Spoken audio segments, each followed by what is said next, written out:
serían Sócrates y amigos que nos están viendo en este momento. Bueno, de verdad que sí es un verdadero gusto, es un verdadero placer, de verdad, con Antonio Evaristo contar con su presencia. Muchas Y gracias. bueno, hoy de verdad que pues nos engalan el programa y quisimos traer justamente, pues dadas las circunstancias que se dieron la semana anterior con la triste noticia del fallecimiento de don Edgar Marín. El Saprissa le hace un tributo a don Edgar, creo que muy merecido por su carrera futbolística y quisimos traer justamente a alguien al que fue el primero en recibir ese tipo de homenaje de parte del equipo morado, que es colgar esa camiseta con el número. Y fue el primero, yo creo que el número 11 del de Baristo Coronado, el que se colgó ahí en el estadio. Y quisiera pues abrir justamente eso y tal vez don Evaristo, desde su óptica, el recuerdo que pueda tener de don Edgar Marín, que me parece que usted tuvo la oportunidad de disfrutarlo en plenitud de condiciones como jugador. La verdad es que no, la verdad es que no tuve la oportunidad de disfrutarlo tanto porque él era de la época o de la década del 70. Eh, Desde luego, sí lo pude ver jugar, sí lo pude escuchar montones de veces, porque en ese tiempo eran pocos los partidos que pasaban por televisión. En mi casa en ese momento no había televisión, es decir, nosotros éramos de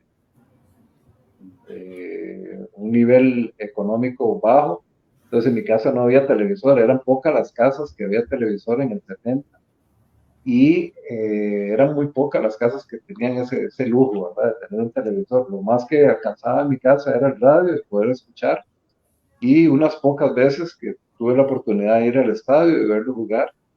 Eh, Recuerdo perfectamente ese jugador rápido, con el balón pegado al pie, con una aceleración por encima del promedio de los jugadores.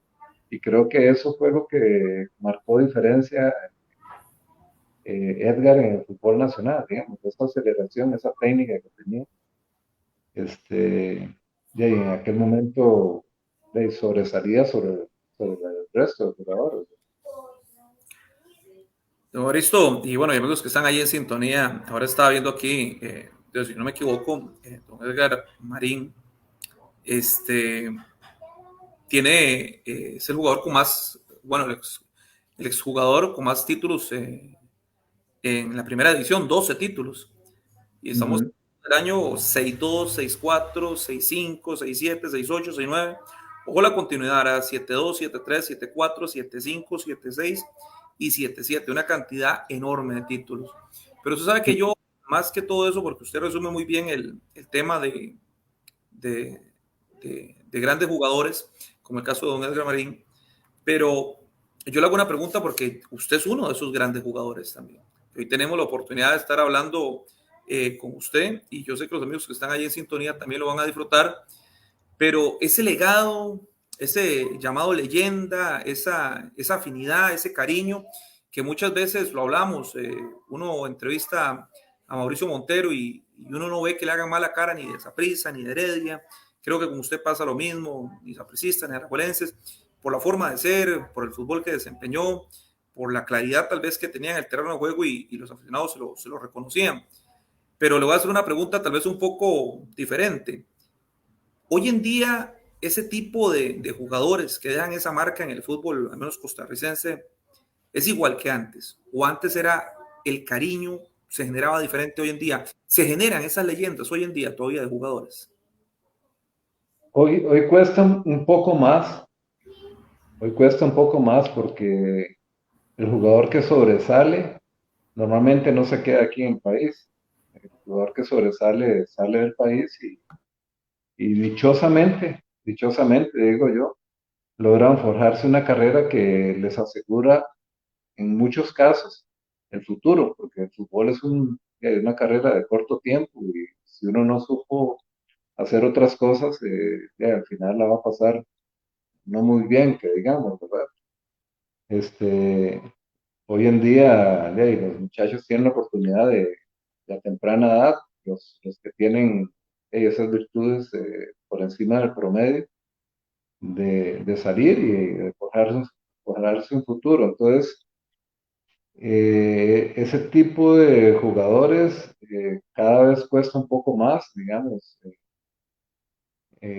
que se den. Antes era más común, digamos, ver grandes figuras y normalmente la gente llegaba al estadio y ya sabían quiénes eran los 11 titulares de cada equipo. Hoy en día no sabe cuáles son los 3 o 4 titulares, el resto está rotando normalmente.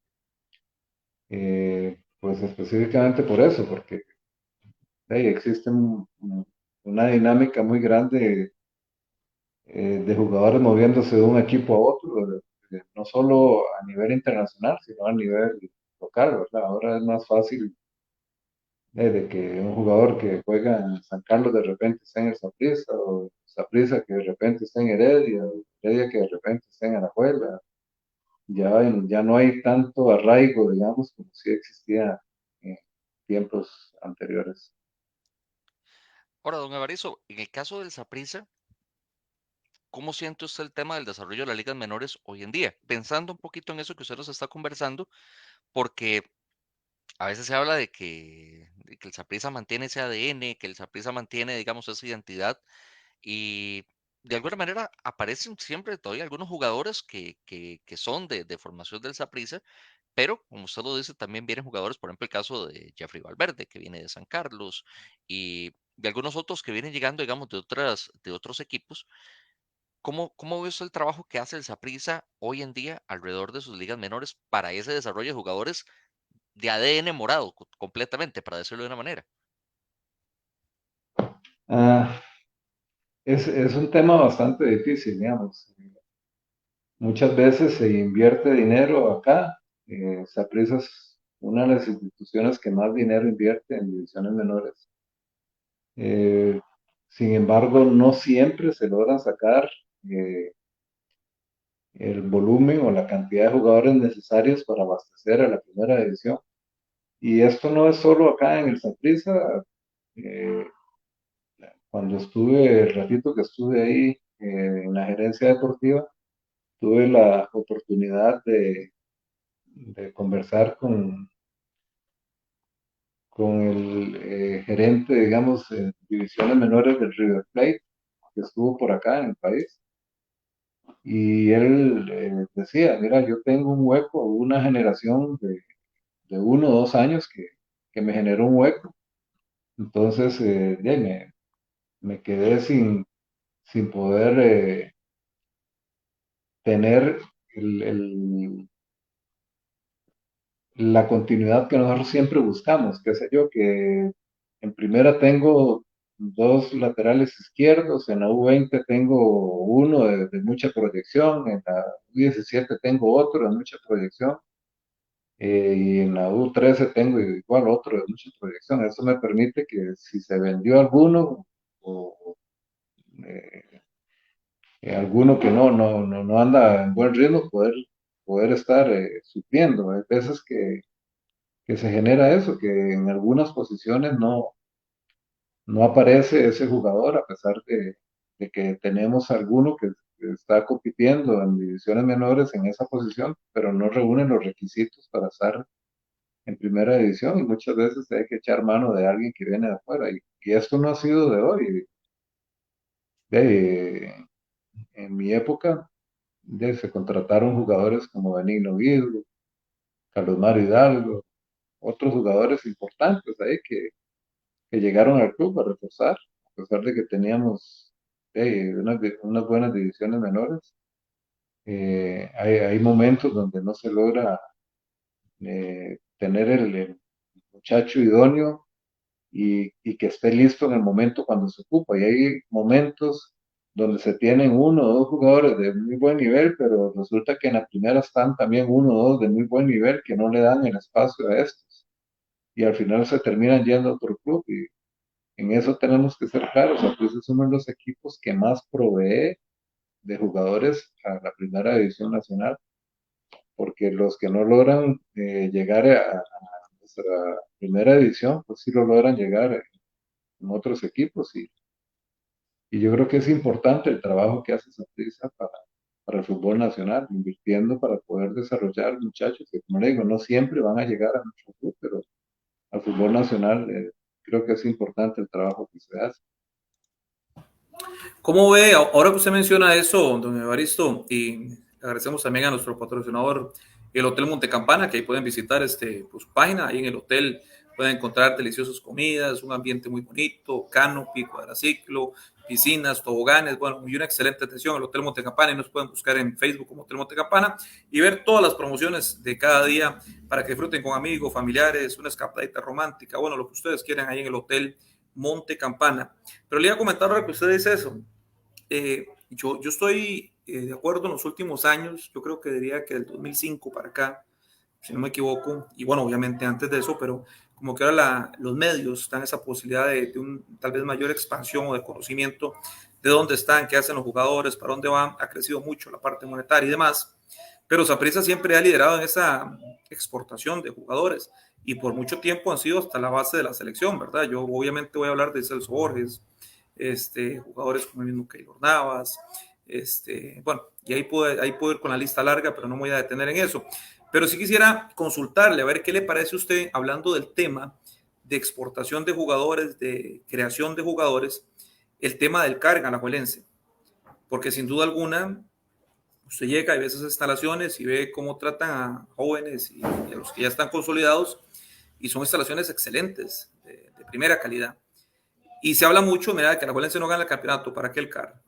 Mira, que cuáles jugadores y lo que están trayendo son extranjeros y pagándoles y aquello, y esos dimes y diretes. Bueno, ahora se va al Coser, por ahí anda Brandon, le ha entrado bastante dinero. Yo he visto algunas de las figuras que vienen ahí en camino también, como este muchacho Montero, Cruz, Morejón. Son algunos de los nombres que estoy seguro que les van a sonar en los próximos 2 años por ahí. Es una realidad el CAR, usted lo ve, está marcando una diferencia, está equiparándose a lo que, aunque Saprissa nunca tuvo un CAR, siempre fue una gran producción de jugadores con muchísimo talento y que todavía lo hace lógicamente, o el CAR no funciona como debería funcionar para la Alajuelense y para Costa Rica, porque equipos como Saprissa, Alajuelense, Herediano, el Cartaginés, bueno, y todos los demás que produzcan jugadores buenos y puedan salir fuera del país, creo que eso ayuda a lo que es la selección nacional. Pero está dando resultados el CAR, don Evaristo. Desde luego que sí, todo lo que es mejora va a generar mejora.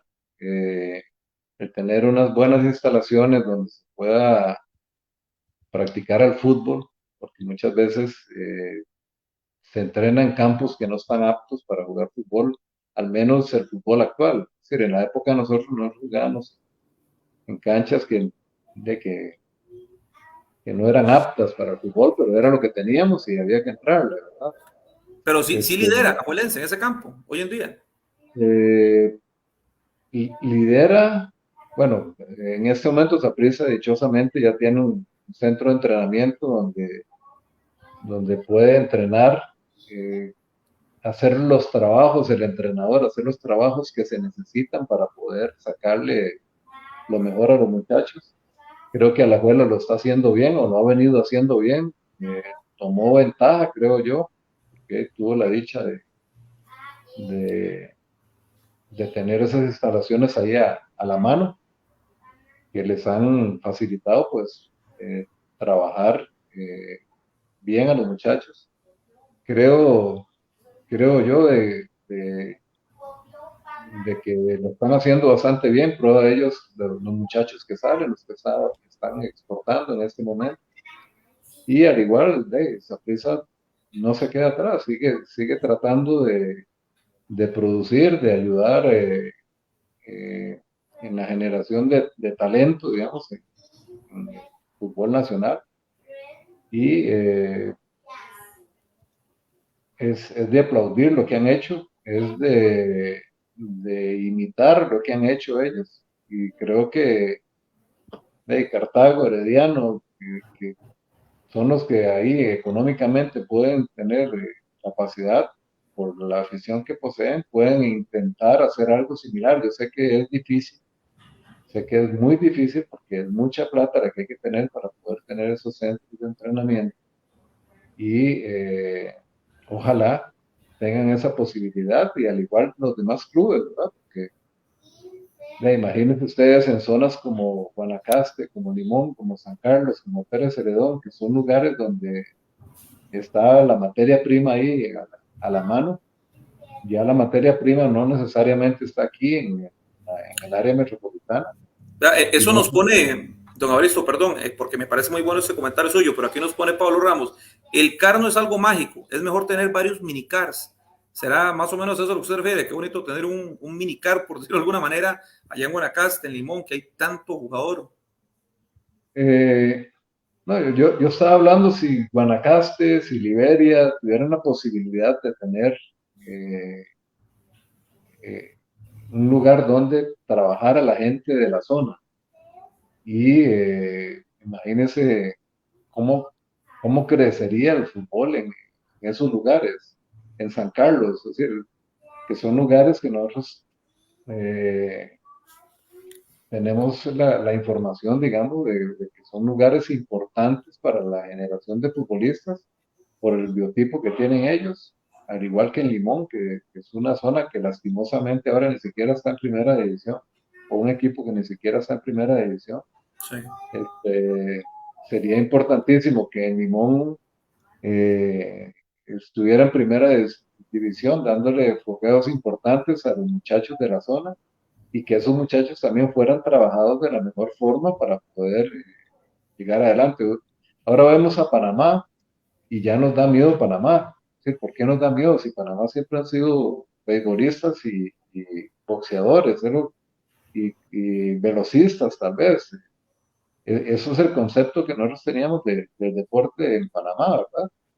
Hoy en día lo vemos que en el fútbol ya también nos dan pelea y muchas veces nos han ya ganado. Este, y es producto de que tienen un biotipo que son atletas, y si son bien trabajados, si son bien orientados, van a salir adelante. Yo creo que si nosotros en las zonas donde tenemos que invertir, que los acabo de mencionar, pudiéramos trabajar bien a esos muchachos, no solo los orientaríamos para a una mejor vida futura, sino que también podríamos abastecer el, el fútbol de primera división, digamos, con jugadores de una capacidad física superior a la que tenemos en otras zonas. De Gabriel, y tal vez para ir entrando un poco también, porque creo que ese tema sí está muy interesante y muy amplio de analizar también. Claro. No quisiera perder la oportunidad de preguntarle por el Saprissa. ¿Qué Ujú, le ha parecido el Deportivo Saprissa? Le voy a poner un elemento. Eh, Algo que se hablaba antes del arranque de la temporada era el Saprissa sin Mariano Torres. ¿Qué le ha ujú. parecido el Saprissa que ha dirigido don Vladimir Quesada hasta el momento lo que va del campeonato? He visto mucha intensidad. Los jugadores que entran al terreno de juego eh, son muy intensos, tienen una gran técnica la mayoría de ellos. Este, y la verdad es que he disfrutado lo que he visto. No he tenido la oportunidad de haber corrido todos los partidos, pero en los momentos que he tenido la oportunidad de ver al equipo, la verdad es que quedo satisfecho. Contra Heredia, tal vez perdimos el control unos 10, 15 minutos en el primer tiempo. Por lo demás, fue un partido bueno para Saprissa, diría yo. No, no puedo decir que arrollador, porque teníamos enfrente también un gran equipo, como es el Herediano. Contra Cartago también, un partido intenso, eh, muy, muy intenso. Pero al igual, el equipo, en términos generales, fue el que manejó el juego en la mayoría del tiempo.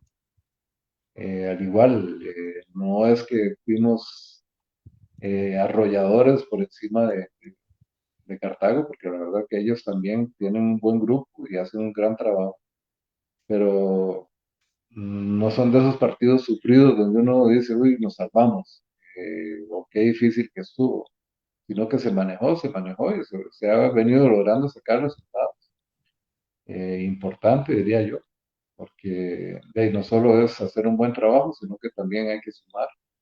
el equipo se mantiene ahí ahora en el primer lugar y alineado, digamos, para llegar dentro de los cuatro primeros, que es el objetivo de este campeonato local, ¿verdad?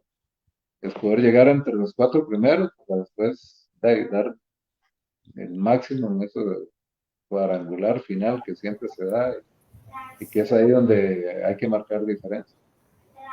Usted sabe que usted ahora, don Evaristo, y le damos ahí el saludo también a, bueno, a Pablo que está comentando, a Luke Gutiérrez, a Walter González que está ahí en sintonía, a Juan Carlos Pérez, bueno, algunos amigos que están ahí también comentando, los invitamos para que comenten. Ahora que usted mencionaba el nivel de juego, qué difícil. Bueno, yo no sé si usted lo ve así, pero a mí me pasa en todos los campeonatos. Empieza un equipo muy bien y termina muy mal. Tal vez el que empezó muy mal se logra meter en esos cuatro que usted dice y hasta logra llegar a ser campeón. ¿Qué le parece? Yo sé que eso es una pregunta recurrente de todos los días, pero sin duda alguna de la opinión suya es muy valiosa para nosotros y por su experiencia y su amplio conocimiento en este tema. Pero ¿a usted le parece bien ese formato de campeonato? ¿Cree que beneficia el fútbol de Costa Rica y que beneficia a la selección? A veces mi criterio, ¿verdad? Muy personal, un campeonato tan rápido, un campeonato que no siento yo valora la continuidad. Por ejemplo, un equipo que empezó bien 18, 17 jornadas y se cayó en las últimas 5 y ya se fue todo lo que se había planificado y viceversa. Alguien que estuvo malo regular en 17 y en las últimas 4 o 6 se montó y fue campeón. No voy a decir nombres ni tampoco voy pues a etiquetar a nadie porque eso le ha pasado y le puede seguir pasando a cualquier otro de los equipos, pero es la forma ideal. Yo sé que la parte económica pesa, pero también tiene que ver mucho el tema de competitivo, lo deportivo, ¿no, Evaristo? Este, es lo que tenemos y yo creo que hay que acostumbrarse o trabajar con lo que tenemos. Y creo que las reglas las conocemos todos desde antes de que arranque el campeonato. Sabemos de que tenemos que planificar para llegar a esa etapa final en las mejores condiciones. Entonces, de ahora yo veo que a pesar de lo importantes que son algunos jugadores, no se les fuerza el regreso a la cancha. Se les da el espacio para que se recuperen como tienen que recuperarse, porque donde se ocupa que den el 100% es en esa última etapa y todos lo sabemos. Entonces, si hay alguien que no quiere planificar sabiendo cómo es que se juega el campeonato nacional, pues de ahí es porque no quieren manejarlo, pero todos sabemos cómo es que se juega el campeonato nacional y debemos planificarlo para eso. Que lo ideal sería y lo más justo sería que fuera un campeonato largo, como se jugaba en el tiempo de nosotros, que eran campeonatos anuales. Pues sí, sería el ideal. Más sin embargo, económicamente no eran rentables. Cuando un equipo tomaba mucha ventaja, aquí el fútbol no lo veían como en Europa, ¿verdad? Que la gente sigue yendo al estadio a apoyar a su equipo. De ahí era el equipo de la localidad y entonces en la fiesta de la ciudad es ir a ver y apoyar al equipo de la ciudad, aun cuando no esté en primer lugar, aun cuando esté en último lugar. Tienen otra cultura diferente con el fútbol, ¿verdad? Ellos siempre siguen apoyando. Aquí un equipo deja de ganar tres, cuatro juegos y ya el aficionado empieza a hablar y ya no va a apoyar. Entonces, sabiendo las reglas del juego, sabiendo que es el formato que ha servido, digamos, para que la economía de los clubes permita sostener a cada club, de ahí eso es lo que tenemos que trabajar, planear para un campeonato que jugamos, tratar de tener a la mayoría de los jugadores al 100% para esa última etapa, donde ahí ya no se pueden dar muchas libertades porque son muertes súbitas, ¿verdad? Eh, dos juegos y puedes quedar fuera. Pregunta así puntual, don Evaristo. A su criterio, eso le resta calidad. Vamos a ver, voy a hablar de esa última etapa del campeonato.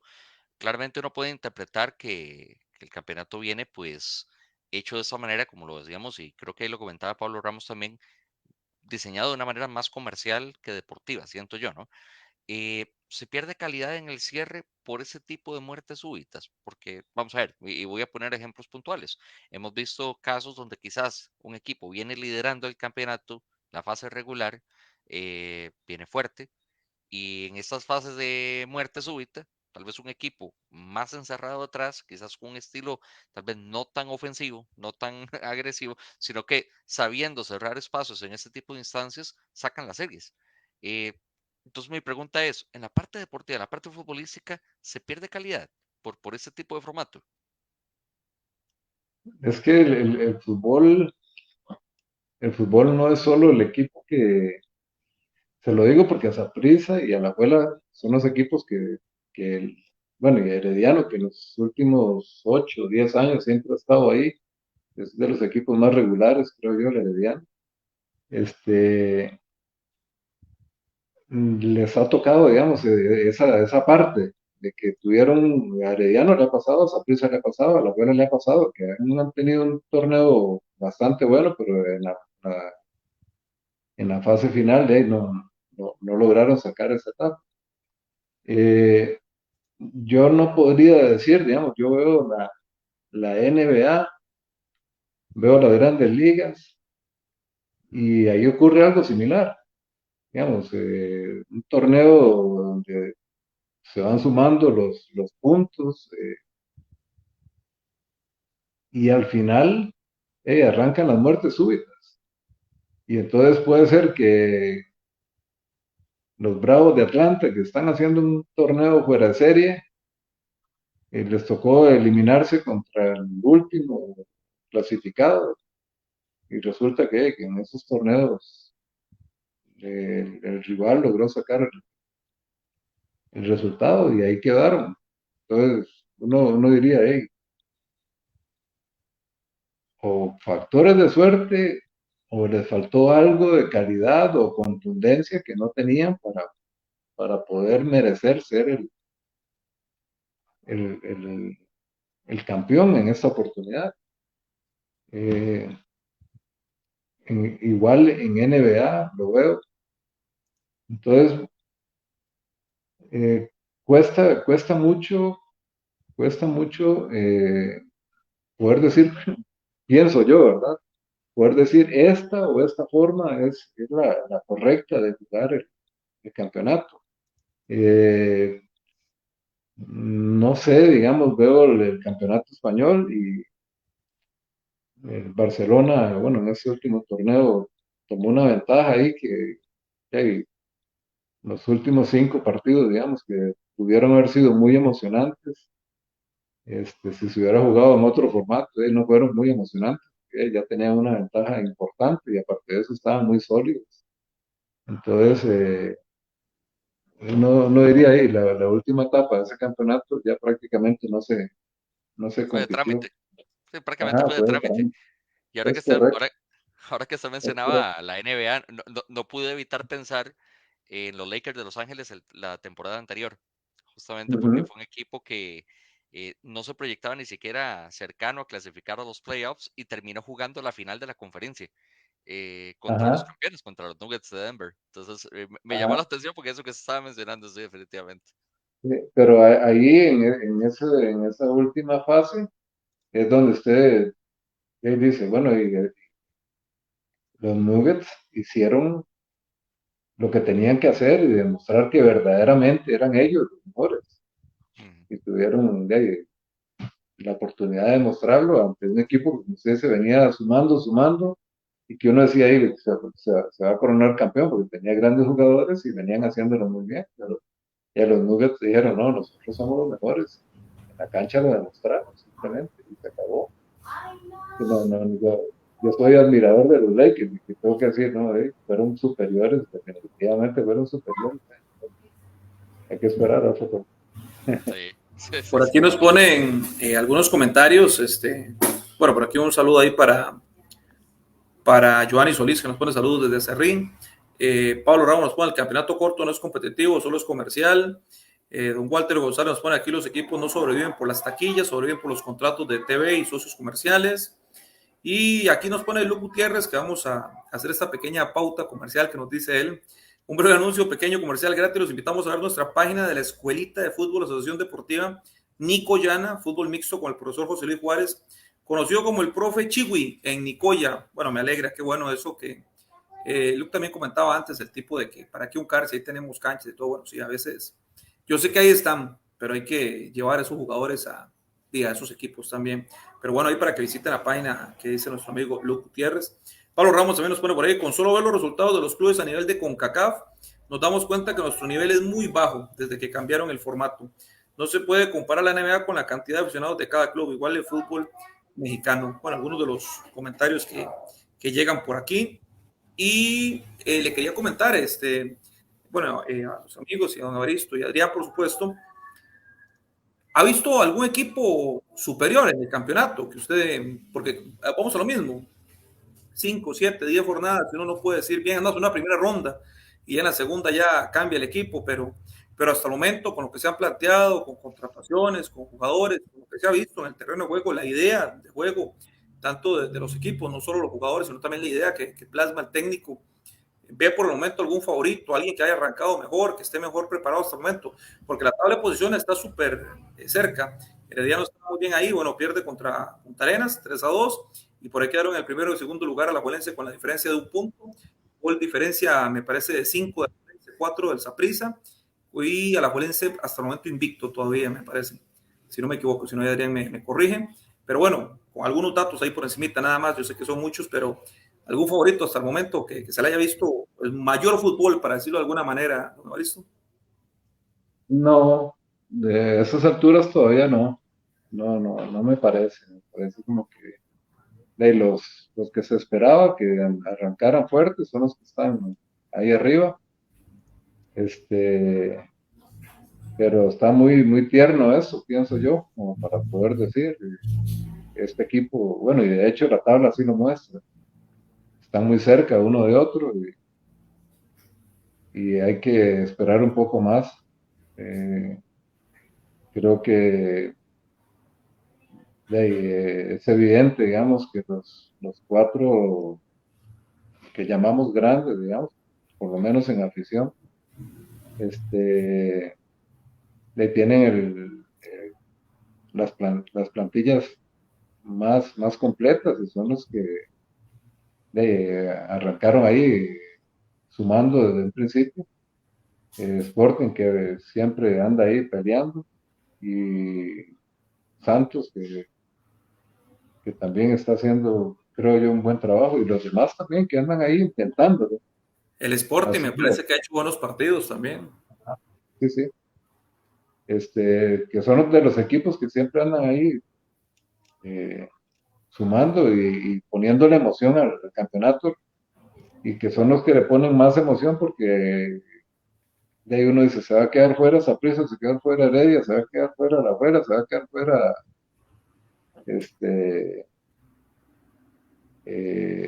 Cartaginés, qué sé yo, porque hay equipos que uno no contempla porque esos cuatro son los que uno cree que deberían de estar ahí, pero hay otros equipos que le ponen emoción al campeonato peleándole a esos cuatro equipos, digamos, uno de esos puestos para estar en esa fase final que digo yo, que es donde hay que trabajar para llegar a esa fase final y tener esa opción de ser campeón.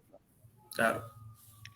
Estamos conversando hoy con Evaristo Coronado a través de www.everardoherrera.com en su espacio en primera fila, que llega gracias también a Hotel Montecampana, que pues siempre nos da esa atención y ese trato, que es siempre un lujo ir a visitarles y verdad el calor humano que siempre nos transmiten. Por cierto, ahí vi ya a don Alejandro Alemán conectado diciendo viva Saprissa, un fiel sapricista también ahí nuestro amigo Alejandro. Hay que invitar a don Evaristo ahí al hotel, a Montecampana, para que se dé gusto con los platillos que hay ahí. Y para que se dé gusto del otro amigo tomándose fotografías, definitivamente. Ah, sí, y Alejandro y ahí a la par de nosotros, porque esa es fiebre con Saprissa.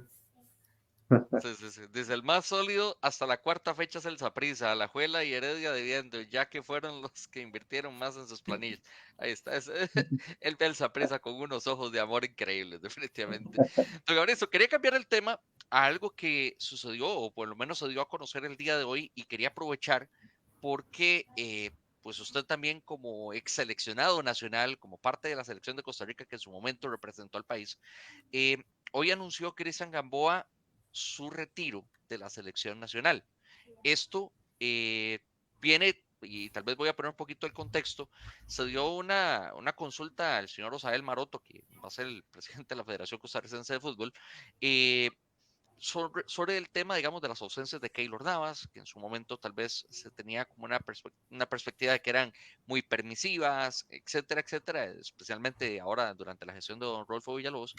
Él decía, no podemos ser permisivos con las decisiones. Si hay un llamado, tiene que venir. Si no, pues se tendrá que tomar decisiones. Esto, pues prácticamente lo dio en un contexto más amplio. Y Cristian Gamboa recientemente había anunciado que por problemas personales no podía asistir a las convocatorias ahora de septiembre. Hoy, pues hace el comunicado.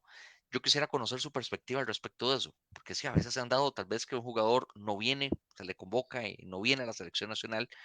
¿Qué opinión le merece a usted pues esta decisión y lo que sucede alrededor de la selección nacional? Porque ahorita hay como mucha incertidumbre, incluso no sabemos quién podría ser el director técnico. Ah, bueno, ¿qué le puedo decir? Eh, Estamos hablando de épocas totalmente diferentes, ¿verdad? En la época nuestra y la de hoy en día, donde en la época nuestra el fútbol era, eh, ¿cómo le digo? No era necesariamente la forma para subsistir de los que practicábamos el fútbol. Y la mayoría trabajábamos, la mayoría, bueno, una gran parte también estudiaba, o estudiábamos y trabajábamos también y jugábamos fútbol. Este, y en esa época, el que lo llamaran a uno a la selección, había que ir, ¿entiendes? Es decir, era todo un honor, eras de, es decir, de mucho regocijo para uno el saber que fue convocado y poder asistir, aunque sea a entrenar con la selección. Hoy en día el fútbol es otra cosa, ya es un medio para asegurarse su futuro y yo no puedo juzgar a nadie, no puedo juzgar a nadie porque cada quien está en sus zapatos y yo no puedo poner los zapatos de otra persona. Hay ocasiones que posiblemente dicen, no, si yo me lesiono ahora y pierdo el ritmo que estoy empezando a agarrar o me está empezando a dar este entrenador, puede ser de que no me renueven de la mejor forma para el siguiente torneo. ¿Sí? Estoy hablando de más, no sé las razones por las cuales no viene este o no viene el otro, pero pienso que por ahí puede andar eh, la razón por la cual de algunos muchachos en algún momento prefieren hacerse a un lado para poder asegurarse una renovación, qué sé yo, que para cualquiera de ellos es de suma importancia, porque si hay un entrenador que los rescata, que tal vez se era banca con el anterior entrenador, pero ese sí le está dando oportunidad, bueno, voy a aprovechar, no me voy a ir porque puedo perder esa titularidad que tengo en este momento y al rato cuando regreso de la selección de Costa Rica ya hay otra persona que está de titular, ¿verdad? Entonces, yo pienso que anda por ahí tal vez el asunto, no conozco a fondo ninguno de los casos.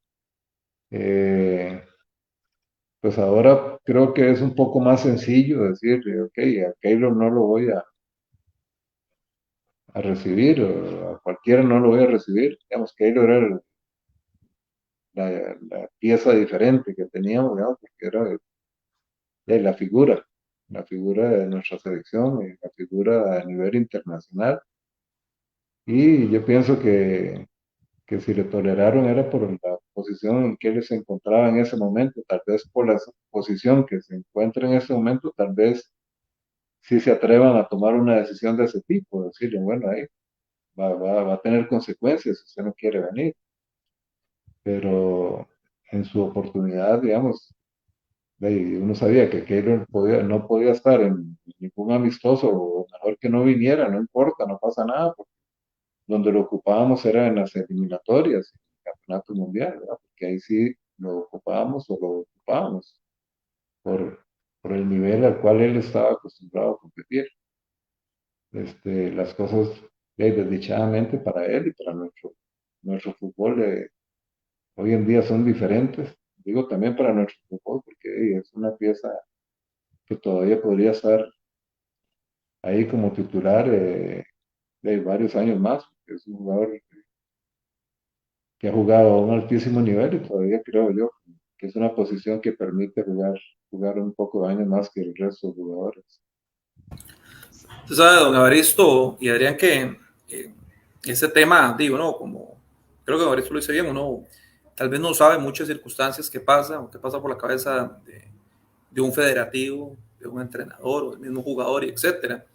Bueno, yo, como le digo, a título personal, yo sí creo que hubo pues una mala escogencia de jugadores por parte del profesor Suárez a lo largo de su etapa en la selección. Entonces, ahí se fueron quedando también algunos jugadores que tal vez pudieron haber estado más tiempo, a diferencia de otros, pero bueno, ya eso ya pasó y ahora tenemos otra etapa. Lo que sí queda claro, o al menos a mí me queda claro, yo no sé, compañeros, si ustedes comparten eso, es que indiferentemente si Keylor vuelve, si Gamboa vuelve, si Waston no vuelve, si el Pipo se fue de la selección, si mañana otro jugador, etcétera, por poner ejemplos, tenemos muchos huecos en esa alineación que no fueron solventados en estos años.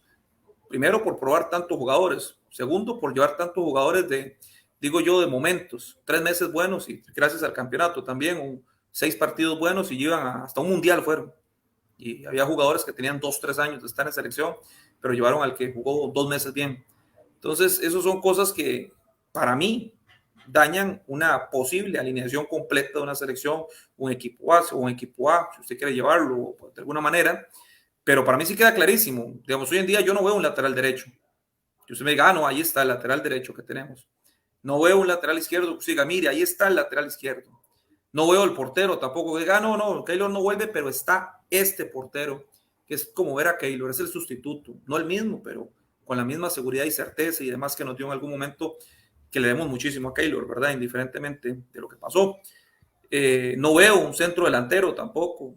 No veo un contención. No veo un armador. O sea, no veo jugadores en esa selección que puedan llenar esos vacíos que tenían que terminar en algún momento, ¿verdad? Y no van a ser eternos. Desde el 2010 para acá que venían dando diferencias como el mismo Borges, Keylor, Pipo González, bueno, Gamboa, Oviedo, todo este tipo de jugadores que estuvieron en algún momento y fueron a esa base de selección. ¿Qué tan preocupante es, don Evaristo? Tenemos la materia en este momento, tenemos lo que se ve en el campeonato, lo poco que hemos exportado, lo poco que actualmente se está consolidando en diferentes ligas, que sí lo teníamos, por ejemplo, en el 2014, había jugadores en ligas importantes fuera del país. Hoy en día, como que hay uno que quiere y otro. Sócrates, y yo le voy a poner un ingrediente porque don Evaristo pone un planteamiento que no se ha tomado en consideración. Vamos a ver, yo pongo este nuevo comité ejecutivo y en efecto, como lo planteó don Evaristo, pues vamos a tomar a Keylor ya en el cierre de su carrera. O sea, no es el mismo Keylor de la época del Real Madrid y del triplete de Champions. Yo me plantearía, incluso me encantaría plantearle a don Osael Maroto, si la postura habría sido la misma si hubiéramos estado hablando del Keylor del Real Madrid. Porque como lo plantea don Evaristo, pues sí, ya Keylor Navas quizás no es ese arquero, no es ese portero que está ahorita en el top del fútbol mundial, a pesar de que se mantiene todavía en ligas competitivas, pero no tiene la resonancia que tenía en su momento como el portero titular del Real Madrid y ganando UEFA Champions League, ligas españolas y demás. Entonces, pero lo importante es eso, Adrián, es que usted se me fue por otro lado en la pregunta, pero yo entiendo lo que usted me quiere decir, pero lo importante es que, don Evaristo, tenemos esos hombres para rellenar esos huecos en la selección, porque yo no lo vi en esta época de Suárez. Hay que analizar, digamos, esa selección que estuvo en Brasil, quiénes eran esos jugadores, dónde jugaban y si jugaban, en qué equipo jugaban y si jugaban. Entonces, usted pone a ver a Celso, estaba en España y jugaba.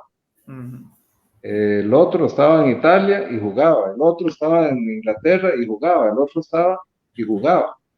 Entonces, o por lo menos intermitentemente tenían una regularidad ahí que los mantenía y jugando en torneos altamente competitivos. Después usted los trae aquí y le agrega dos o tres de buen nivel y ya tenemos un 11, digamos, que es la base de esa selección y con seis o siete jugadores que están acostumbrados a jugar a muy alto nivel en donde están compitiendo. Hoy en día, eh, desdichadamente, hay mucho jugador que está afuera y son pocos de los cuales uno recibe información de que les está yendo muy bien, de que están haciendo muy bien las cosas. Creo que si eso no lo recibimos es porque no está ocurriendo. Porque yo imagino que si hay X jugador de que está siendo super titular en tal equipo, sí, rapidito aquí vamos a empezar a hablar y a estar diciendo, mira, ese jugador suena en tal país que está compitiendo. Pero eso no me parece que esté ocurriendo. Entonces, de ahí, sí tenemos jugadores fuera del país, pero el papel que están realizando son en equipos de media tabla para abajo y juegan ocasionalmente. Entonces hay mucha diferencia entre los jugadores que tuvimos cuando fuimos al Mundial de Brasil con los que hemos tenido después de esto. Entonces pienso que esa es la parte más difícil y los demás que han estado en el campeonato local, y el campeonato local desdichadamente no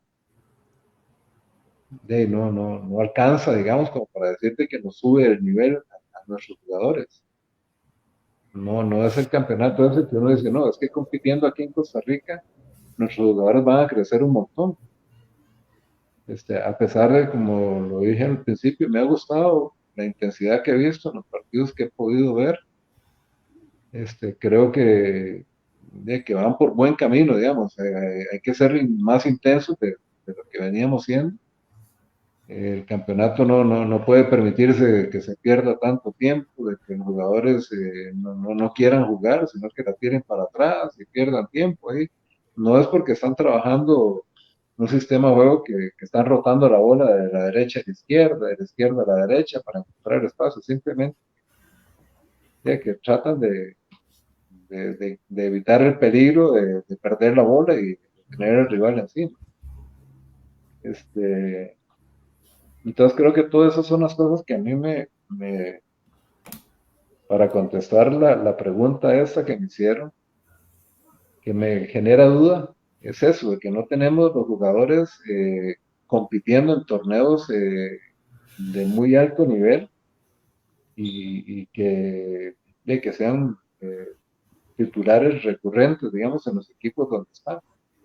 Entonces, de ahí sí tenemos jugadores que tienen un buen perfil y toda la cuestión, pero no hemos tenido ni la oportunidad. Creo que que nosotros perdimos tiempo si consideramos que el entrenador no tenía nivel para estar más al frente de nuestra selección, pues debimos haber hecho el cambio antes y hacer un análisis entre las personas que tienen que tomar decisiones. En alguien tenemos que confiar, en alguien tenemos que confiar. Escoja los mejores 18 que usted crea y empieza a trabajar con esa gente, que son los que usted, después de un análisis de X, considera lo mejor, y En empieza a esa parte, trabajarlo. Hugo, me parece, don Evaristo, pues quizás no un análisis tan profundo, digamos, de parte de la comisión técnica que debió haber acompañado, digamos, al director técnico en estos 2 años, por ejemplo, por hablar del caso del señor Suárez. Y sí, o sea, claramente uno ve que se perdió tiempo y es la parte que quizás a uno le preocupa, porque además si vemos la federación y el trabajo en ligas menores, selecciones menores, pues se dejó de clasificar a mundiales y eso es muy importante para el fútbol de Costa Rica.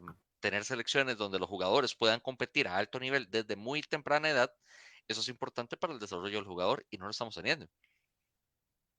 Sí, y pienso que eso que usted menciona es de los puntos a los cuales más hay que prestarle atención. Eh, Ahora, bueno, cuando nosotros empezamos a vernos mejor a nivel mundial, fue cuando nuestras divisiones menores empezaron a estar llegando a los campeonatos mundiales de divisiones menores. Creo que un jugador que ya tiene una Copa del Mundo a nivel sub-17, a sub-20, qué sé yo, ya cuando le toca estar en una selección mayor, ya va a estar con el conocimiento de cómo compiten a nivel internacional otras selecciones. A la generación que le tocó ir al 90, de gran parte de esa selección estuvimos en los Olímpicos del 84, en Los Ángeles. Y tuvimos la oportunidad de jugar con selecciones que nos permitieron darnos cuenta quiénes éramos, dónde estábamos, qué nos faltaba, porque ya cuando uno juega aquí, campeonato local, dice, no, estoy muy bien, estoy por encima de la mayoría de los jugadores de aquí, en campeonato local. Sí, pero cuando le toca a usted chocar con Franco Baresi, picar con Franco Baresi, entonces dice, bueno, este, la verdad no estaba tan bien como yo pensaba. Es decir, para nivel internacional me falta un montón. Tengo que trabajar más, tengo que esforzarme más para poder eh, alcanzar ese nivel. Entonces, jugadores que tienen esa experiencia a nivel internacional en divisiones menores empiezan a darse cuenta de que no pueden darse muchas libertades porque el fútbol internacional no lo permite. Es decir, esa gente trabaja al 100% siempre, no se pierde el tiempo, están siempre para mejorar. Y aquí cuando uno no tiene esa experiencia, dice, no, aquí yo con poco que haga ya marco diferencia y estoy ahí de titular siempre. Okay, entonces pienso que es un punto que hay que prestarle mucha atención. Lo hemos descuidado, las divisiones menores. Al año los muchachos de divisiones menores juegan muy pocos partidos. Y de los equipos que le pueden meter un poquito más de plata a las divisiones menores son los mismos de siempre. Entonces, hay otros que con las uñas trabajan y entonces esos torneos de divisiones menores que jugamos acá, la verdad es que no son lo suficientemente competitivos como para generar jugadores de alto nivel. Entonces, ahí hay que trabajar esto fuerte, pienso yo, para poder revertir esa situación, porque no sé cómo lo están manejando en otros países. Y ahora uno ve que Honduras, que Panamá, pues son recurrentes y nosotros no estamos yendo a esas justas. Sí, Entonces hay que prestarle atención. hay que ver dónde, en dónde está, digamos, el tema, digamos, para intervenir, la verdad que sí. Don Evaristo, pues Correcto. prácticamente nos está ganando el tiempo y bueno, quería aprovechar para agradecerle de verdad estos minutos, esta conversación tan amena como siempre es con usted. De verdad, hace 2 años Pero, habíamos tenido el privilegio de conversar con usted para aquel reportaje que hicimos sobre su carrera y sus vivencias ya como exjugador y todo el montón de anécdotas que usted nos compartió en aquella ocasión. Y hoy, pues, de verdad, hoy tuvimos una conversación muy amena para hablar de todo. Creo que tuvimos la oportunidad de hablar de diferentes temas. No alcanza una hora. No. Siempre es un verdadero gusto, ¿verdad, don Evaristo? Conversar con usted y agradecerle muchísimo, ¿verdad? Que hoy nos acompañó aquí en primera fila. con mucho gusto, un placer. Y de Para mí verdad es que así ahí le extendemos cordialmente la invitación para para que hagamos otro programa ahí desde el Hotel Montecampana. Ahí se pasa genial, el ambiente buenísimo. Está Y bien, para hacer a perfecto. nuestro amigo Alejandro Alemán, que va a estar muy feliz de recibirlo. Sí, ya Está debe bien. tener selfies ahí preparados y todo, ¿verdad que sí? Pero de verdad, don Evaristo, muchísimas gracias de verdad por esos minutos. Es un verdadero placer conversar con una leyenda del fútbol nacional. Hoy quisimos aprovechar pues la, la triste noticia de verdad de don Edgar Marín para conversar con alguien que también pues tuvo una trayectoria importantísima, no solo en el Saprissa, sino en el fútbol nacional, de verdad que sí. Que me parece que termina la época de don Edgar Marín y en cierta manera empieza la suya, porque es prácticamente a los pocos años usted aparece en el fútbol nacional y comienza a hacer también su legado. Entonces creo que de verdad pues valía la pena hoy conversar con usted, ¿verdad que sí? Esperamos que no sea la última. Pero, sí, no, Edgar la verdad es que fue fuera de serie. A mí me tocó romper uno de los récords que él tenía, pero es un jugador de grandes récords. Y no solo eso, sino que también fue un caballero, una persona muy correcta y que los sapricistas pues recordamos de la mejor manera. Ahí le manda nada más ya para despedirse Pablo Ramos, saludos de la familia Peñaranda. Muchas gracias, que Dios me los bendiga. Gracias. Bueno. Estamos llegando entonces a la parte final de nuestro programa hoy de En Primera Fila, invitándolos para que usted el próximo lunes nos acompañe en otra edición más aquí a través de www.everardoherrera.com. Si todo sale bien en la agenda, Sócrates, y para hacerle el spoiler a los amigos, vamos a tener conversación con don Walter Quesada la próxima semana. Vamos a hablar un poquito del tema del arbitraje también, que en las Genial. últimas jornadas pues ya ha tenido sus reacciones por parte de directores técnicos, jugadores y demás, que es parte de lo lindo del fútbol también. Más todos los años anteriores. Más todos los años anteriores. Así que invitándolos entonces la próxima semana, otra edición más de En Primera Fila acá con nosotros. Que tengan ustedes una feliz noche y muchísimas gracias. Muchas gracias.